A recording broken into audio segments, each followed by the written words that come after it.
Guys पाहू शकता आता आपल्याला मासे पाहायला मिळणार आहेत.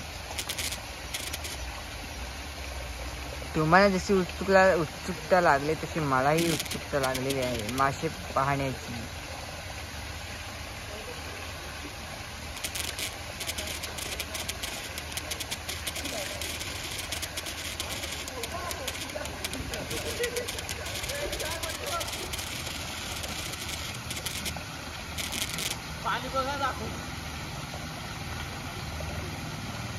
गाइस पानी देखो कितना गहरा है यार, बहुत खोल, भरपूर खोल आहे गाइस पाणी.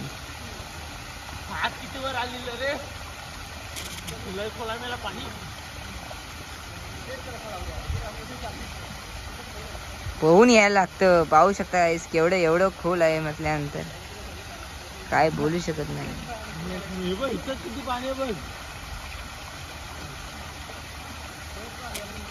मासे भेटले किती दाखव.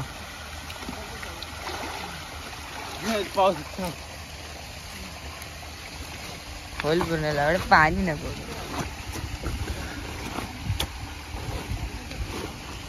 गाईस हे बघा मासे गाईस 2 टोल भेटले त्याच्यात पाहू शकता. आणि एवढे खवले. कोणाला पाहिजे तर कमेंट मध्ये सांगा. पाहू शकता गाईस. तर भेटू आपण नेक्स्ट ब्लॉग मध्ये. धन्यवाद.